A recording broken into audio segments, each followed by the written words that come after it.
للمتقين والصلاة والسلام على سيد الأنبياء والمرسلين أما بعد أعوذ بالله من الشيطان الرجيم بسم الله الرحمن الرحيم پڑھیے الصلاة والسلام علیک یا رسول اللہ الصلاة والسلام علیک یا رسول اللہ الصلاة والسلام علیک یا حبیب اللہ الصلاة والسلام علیک یا حبیب اللہ الصلاة والسلام علیک یا نبی اللہ الصلاة والسلام علیک یا نبی اللہ وعلی آلک واصحابک یا نور اللہ وعلی آلک واصحابک یا نور اللہ. علماء کرام مشاہد اعظام ارشاد فرماتے ہیں درود پاک کے فضائل میں تحریر فرماتے ہیں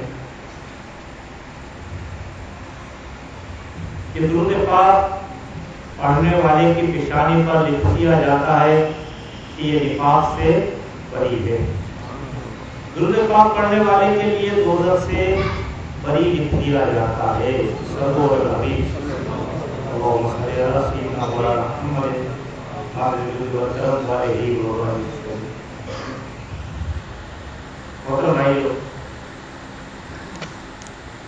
دل کی 40 بیماریوں کے متعلق ہم سن رہے ہیں. آج دل کی 26ویں بیماری کے متعلق سنیں گے. پچھلے ہفتے ہم نے دل کی 25ویں بیماری سنی تھی جس کا نام تھا سختی، یعنی چڑچڑاپن، ہر کسی کو جھاڑنا. آج دل کی 26ویں بیماری کے متعلق سنیں گے اور غور کریں گے، اور یہ بیماری اگر ہمارے اندر ہے تو اس کو ختم کرنے کی کوشش کریں گے. درود شریف پڑھ لیجیے. اللہم صلی علی سیدنا مولانا محمد دل کی 26ویں بیماری کا نام ہے اعتماد خلق، یعنی کہ مخلوق پر اعتماد کرنا، بھروسہ کرنا.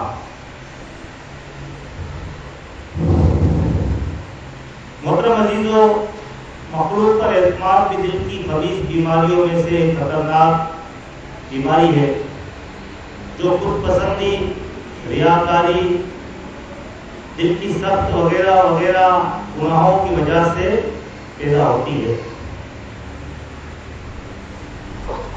بندہ گناہوں میں دن رات گزارتا ہے جس کی وجہ سے روحانیت سے دور ہو جاتا ہے، اللہ عز سے اعتماد ختم ہو جاتا ہے اور مخلوق پر اعتماد بن جاتا ہے. مخلوق سے اعتماد زیادہ ہو جاتا ہے، خالق سے اعتماد ختم ہو جاتا ہے. یہ دل کی خبیث بیماری ہے. انسان کو چاہیے کہ اللہ عز پر پورا پورا بھروسہ رکھے، وہی دنیا کے تمام مسائل حل کرنے والا ہے. امام محمد غزالی رحمۃ اللہ تعالی علیہ اپنی کتاب مباشرۃ القلوب میں ایک حدیث پاک تحریر فرماتے ہیں جس کا مفہوم یوں ہے کہ سرکار دو عالم نور مجسم صلی اللہ تعالی علیہ وسلم نے ارشاد فرمایا کہ میری امت پر وہ زمانہ بہت جلد آئے گا کہ میری امت 5 چیزوں سے محبت کرے گی اور 5 چیزوں کو بھول جائے گی. اس سے نمبر 1 فرمایا کہ میری امت دنیا سے محبت کرے گی اور آخرت کو بھول جائے گی. نمبر 2، میری امت مال سے محبت کرے گی، حساب کو بھول جائے گی. مال سے محبت کرے گی اور حساب کو بھول جائے گی کہ مجھے اس کا حساب بھی دینا ہے. نمبر 3، محلات سے محبت کرے گی اور قبر کو بھول جائے گی. گناہوں سے نمبر 4، گناہوں سے محبت کرے گی اور توبہ کو بھول جائے گی. اور نمبر 5، میری امت مخلوق سے محبت کرے گی، بندوں سے محبت کرے گی اور خالق کو پیدا کرنے والوں کو بھول جائے گی۔ پانچویں جو ہم نے نشاندہی سنی اور ہمارا موضوع یہی ہے، اعتماد خلق، یعنی کہ لوگوں پر اعتماد کر لینا، خالق کو بھول جانا۔ اور ہمارے آقا علیہ السلام نے پہلے ارشاد فرما دیا کہ میری امت پر وہ زمانہ بہت جلد آئے گا کہ 5 چیزوں سے محبت کر کے 5 چیزوں کو بھول جائے گی۔ اس میں 5ویں چیز یہ بھی ہے کہ میری امت مخلوق سے محبت کرے گی اور خالق کو بھول جائے گی۔ اور بھائیو، ہمارا بھی حال یہی ہے کہ ہم مخلوق سے محبت کرتے ہیں، شخصیات سے محبت کرتے ہیں، کوئی کام پڑتا ہے تو سب سے پہلے انہی کے پاس جاتے ہیں، بل زیادہ اگر آ جاتا ہے تو دنیا داروں کے پاس جاتے ہیں۔ یہ نہیں کرتے کہ ہمارا کوئی معاملہ اٹک گیا ہے تو ہم اللہ سے رجوع کریں، اپنے مرشد کی بارگاہ میں جائیں، کیونکہ مرشد کی بارگاہ میں جانا اللہ کی بارگاہ میں جانا ہے، کیونکہ یہ اللہ تک ہمیں ملا دیتے ہیں۔ اللہ اللہ کیے جانے سے اللہ نہ ملے، اللہ والے ہیں جو اللہ سے ملا دیتے ہیں۔ ہونا تو یہ چاہیے کہ کوئی مشکل آ جائے، پریشانی آ جائے تو ہمیں کرنا کیا چاہیے کہ 2 رکعت نفل پڑھنے چاہیے، اللہ تعالیٰ کی بارگاہ میں رجوع کرنا چاہیے، کیونکہ نماز جو ہے اللہ تک پہنچاتی ہے۔ کلام پاک میں اللہ تبارک و تعالیٰ ارشاد فرماتا ہے، یا ایھا الذین آمنوا استعینوا بالصبر والصلاۃ ان اللہ مع الصابرین۔ یا ایھا الذین آمنوا استعینوا، اے ایمان والو، جب تم پر کوئی مصیبت آئے، تم پر جب کوئی مصیبت آئے تو 2 کام کرو۔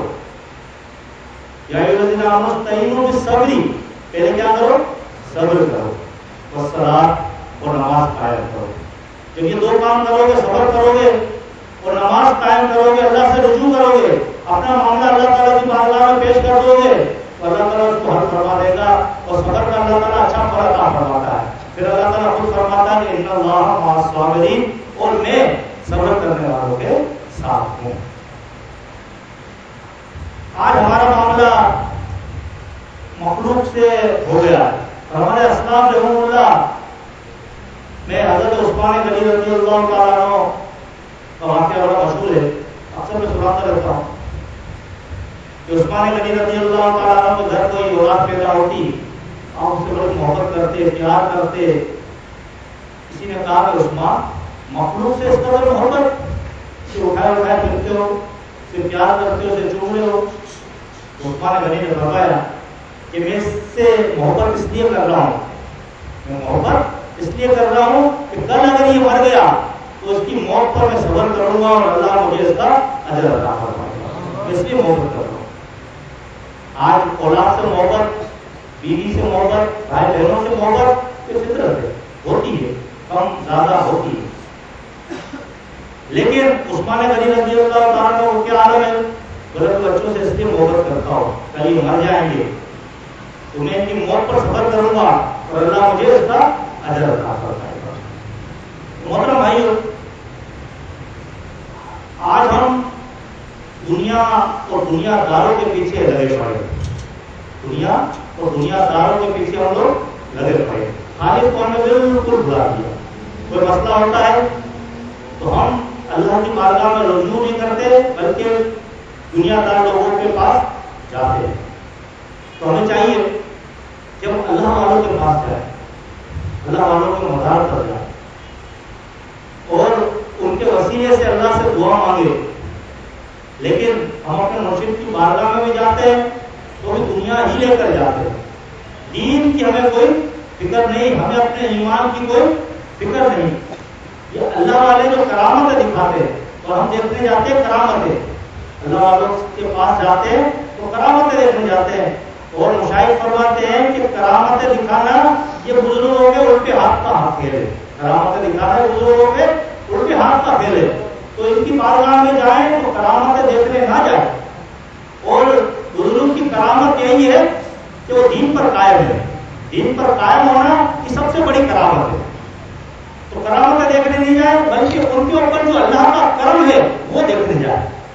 ان کے اوپر جو اللہ کا کرم ہے کہ لاکھوں لوگوں میں اللہ نے ایک کو چن لیا، یہ اللہ کا ان کے اوپر کرم ہے، تو وہ دیکھنے جائے، ان سے فیض لینے جائے اور دنیاوی مسائل لے کر نہ جائے بلکہ دینی مسائل لے کر جائے.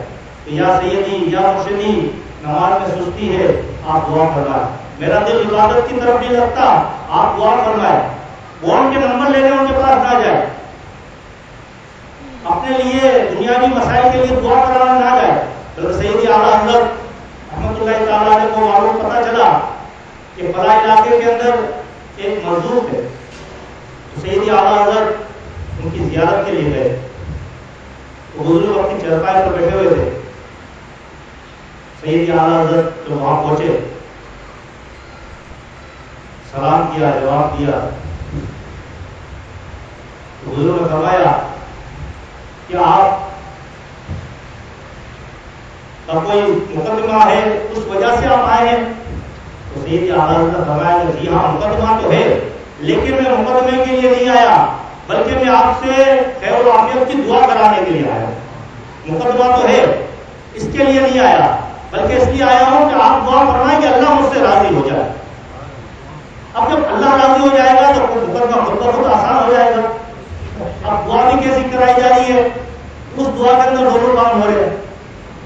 کہتے نا کہ یا اللہ تو ہم سے راضی ہو جا، ہمیں اور کچھ نہیں چاہیے. جب اللہ راضی ہو گیا تو سب کچھ مل گیا. اب اللہ راضی ہو گیا تو سب کچھ مل گیا، جنت بھی مل گئی. اللہ راضی ہو گیا تو ہمارا ہر معاملہ دنیاوی معاملات کے اندر ہے اور اللہ والوں سے ہم بہت دور ہے. اللہ والوں سے ہم بہت دور ہے. اس وجہ سے آج ہم دنیا دار کتوں کے پیچھے لگے پڑے. آج ہم دنیا دار بن چکے ہیں اور اس کی وجوہات یہی ہے کہ اللہ والوں سے ہم دور. اسماء تواریخ کے اندر حضور تاج العلماء سید محمد میاں قادری برکاتی مہاراجی رحمۃ اللہ تعالیٰ علیہ بہت پیارا واقعہ لکھتے ہیں کہ ایک شخص اللہ کے ایک ولی کے پاس گیا ملاقات کے لیے، اور اس جانے سے پہلے اس نے اپنی بیوی سے بھی کہہ دیا تھا کہ تم مرغی پکا کر رکھ، میں آ رہا ہوں. مرغی پکا کر رکھ، میں پاپا کے ہاتھ چوم کر آ رہا ہوں، دعا کروا کے آ رہا ہوں. اب جب وہ شخص حضرت کے پاس پہنچا تو ملاقات کی. ملاقات کے درمیان اس کے دل کے اندر ہلچل مچی ہوئی تھی کہ جلدی جاؤ مرغی کھانی ہے مجھے. تو اللہ والوں کی بارگاہ میں جب جائیں تو ہمیں ادب کا خیال رکھنا چاہیے، کیونکہ اللہ والے جو ہے ان کی نظر جو ہے دلوں پر ہوتی ہے، جیبوں پر نہیں ہوتی، دلوں پر ہوتی ہے. جائیں ہم اپنی مرضی سے اور جانے کا اختیار ان کے ہاتھ میں چھوڑے. جب وہ کہے جب ہی ہم اٹھے، اس سے پہلے نہ اٹھے.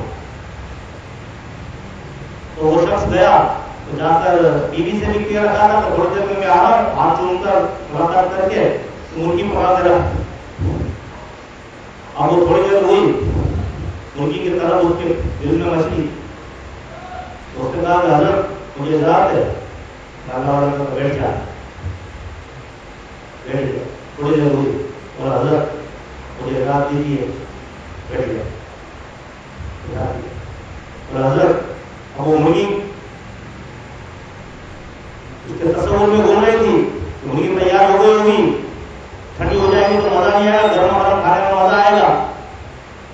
اور وہ بابا بٹھا رہے تھے، بیٹھ جا. بلا پھر اسے کہا حضرت مجھے بہت ضروری کام ہے، مجھے اجازت دیجیے، میں کل آؤں گا. آپ اچھی کی جائے وہ چلا گیا. گھر پہنچا، بیگم نے کہا مرغی پک گئے. بولا کب کی پک گئی ہے؟ بڑا پک گئی. اب پہلے کے مکانات کھلے مکانات ہوا کرتے تھے، چرپائی پر بیٹھ کے وہ کھا رہا تھا. گھر کے اندر کتا بھی تھا. تو مرغی بیگم نے رکھی، کتے نے مرغی پہ جھپٹا مارا تو لے کے مرغی کھا گیا. وہ کتا مرغی لے کے بھاگ رہا تھا اور وہ شخص کتے کے پیچھے بھاگ رہا تھا. وہ شخص کس کے پیچھے بھاگ رہا تھا؟ کتے کے پیچھے. اب یہ تھوڑا سینس تو اپنا استعمال کرتا، اپنا ذہن تھوڑا استعمال کرتا کہ کتے کے منہ کے اندر مرغی آ گئی، اگر وہ چھین بھی لیتا تو کیا کتے کی منہ کی مرغی وہ کھاتا؟ لیکن اس کو بس مرغی کے پیچھے مرغی کو پکڑنا تھا تو کتے کے پیچھے وہ بھاگ رہا تھا. بلال بن کتا مرغی لے کر بھاگ گیا. اب وہ بھوکا سو گیا. صبح حضرت کے پاس گیا تو حضرت اللہ والے جو روشن نبی ہوتے ہیں تو حضرت نے فرمایا ہم سے دور جاؤ گے تو کتے کے پیچھے بھاگو گے. ہم سے دور بھاگو گے, ہم سے دور جاؤ گے تو کتے کے پیچھے بھاگو گے. تو اس واقعے کے اندر ہمیں یہ سبق ملا کہ اللہ والوں کے دامن کے اندر جو ہے یہ راحت ہے. اللہ والوں کے دامن کے اندر یہ راحت ہے, یہی سکون ہے. اللہ والوں کی زندگی کیا دیکھیے آپ, ظاہری طور پر ان کے پاس کچھ نہیں ہوتا لیکن زندگی ان کی کتنی پرسکون ہوتی ہے. کیا ان کے ساتھ مسائل نہیں ہوتے؟ ان کے ساتھ بھی مسائل ہوتے ہیں لیکن یہ سارے معاملات اللہ کے سپرد کر دیتے ہیں, اللہ کے سپرد کر دیتے اور خود مطمئن ہو جاتے. ایک بزرگ جو تھے وہ بکریاں چراتے تھے. نماز کا وقت ہوا, نیت باندھی, اللہ اکبر. اچھا, بکریوں کا جو دشمن ہوتا ہے وہ ہوتا ہے بھیڑیا. جہاں بکری دیکھتا ہے اس پر وہ قبضہ کر لیتا ہے, کھا جاتا ہے. تو بزرگ جو تھے ریوڑ کو چھوڑ کر نماز کے لیے کھڑے ہو گئے, اللہ سے زور لگا لیا. تو اللہ نے کیا کیا, ایک بھیڑیے کو بکریوں کی حفاظت کے لیے بھیج دیا. ایک بھیڑیے کو اس کے دشمن کو اس کی حفاظت کے لیے بھیج دیا. اب ایک اور شخص گزرے, بولے یہ نماز پڑھ رہا ہے, اس کی بکریوں کی حفاظت بھیڑیا کر رہا ہے. نماز سے فارغ ہوئے تو بزرگ سے پوچھا کہ بکری کی اور بھیڑیے کی دوستی کب سے ہوئی؟ یہ بکری کی اور بھیڑیے کی دوستی کب سے ہوئی؟ حالانکہ دونوں دشمن ہے, یہ دوستی کب سے ہوئی؟ تو بزرگ نے فرمایا جب میری دوستی اللہ سے ہوئی تو ان کی دوستی, بکری کی دوستی بھیڑیے سے ہو گئی. جب نماز کا وقت ہوتا ہے میں چھوڑ دیتا ہوں اللہ کے سپرد کر کے تو اللہ تعالیٰ اس کے دشمن دین کو اس کی محافظ کے لیے بھیج دیتا ہے, حفاظت کے لیے بھیج دیتا ہے. تو پیارے بھائیوں, زندگی میں سب کے ساتھ مسائل ہوتے ہیں. ہمارے ساتھ بھی کوئی مسائل ہو, کلام پاک نے ہمیں 2 چیزیں سکھائی, صبر کرو اور نماز قائم کرو. جب کوئی مسئلہ آئے, پریشانی ہو, دل زیادہ آ جائے, دنیا میں کوئی مسئلہ ہو, کاروباری مسئلہ ہو, کم دستی ہو جائے, قرض داری ہو جائے, گھریلو ناچاکیاں ہو جائے, سب کے ساتھ ہوتی ہے, سب کے ساتھ ہوتی ہے. تو ہمیں چاہیے کہ ہم 2 رکعت نفل پڑھیں قضائے حاجت کی وجہ سے. اللہ تعالیٰ کی بارگاہ میں اللہ کے پیاروں کا وسیلہ دے کر, یا بہتر یہ کہ کسی اللہ والے کے مزار پر جا کر اللہ تعالیٰ سے دعا کرے, ان کا واسطہ دے, تو انشاءاللہ اللہ تعالیٰ مشکل کو آسان فرما دے گا. مشاہد فرماتے ہیں شجرہ قادریہ برکاتیہ کے اندر یہ وظائف بہت ہی پاورفل ہے کہ جو شخص چاہتا ہے کہ زندگی کے سارے معاملات اس کے آسان ہو جائے تو عصر اور مغرب کے درمیان 450 مرتبہ سبحان اللہ و نعم الوکیل. اس کا ترجمہ کیا ہے؟ اللہ میرے لیے بس ہے, اللہ میرے لیے بس ہے, اور بہتر کار ساز ہے, بہتر کار ساز ہے. اللہ میرے لیے بس ہے اور بہتر کار ساز ہے. مشاہد فرماتے ہیں کہ اس کا ورد رکھے, انشاءاللہ اس کی مشکل آسان ہو جائے گی. اور لوگ جو ہے جب پریشان ہوتے ہیں تو جعلی عاملوں کے پیچھے لگ جاتے ہیں اور پھر اور زیادہ پریشان ہو جاتے ہیں. وہ پریشان اس لیے ہوتے ہیں کہ وہ لوگ پیسے لے لیتے ہیں, وہ شیشے کے اندر جن نکال دیتے ہیں, شیشے کے اندر اتار دیتے ہیں اور نکال کر پھر 2-4 باتیں بتا دیتے ہیں. ہم لوگ ان سے متاثر ہو جاتے ہیں اور متاثر ہو جانے کے بعد پھر وہ ایسا گھماتے ہیں کہ کہیں کا نہیں چھوڑتے. پھر 25,000 50,000 سے کم کی تو بات ہی نہیں ہوگی. تو بہرحال اللہ والوں سے رجوع کرے تو شریعت کے پابند ہے, نماز کے پابند ہے. ایسے ایسے لوگوں کو ملے گا کہ نماز پڑھتے نہیں ہیں, ان سے پوچھا جاتا ہے کہ بھائی آپ نماز پڑھتے نہیں ہو, آپ کی داڑھی ہے نہیں, نماز پڑھتے نہیں ہو, تو وہ جواب کیا دیتے ہیں, ہم مدینے جا کے نماز پڑھتے ہیں, ہم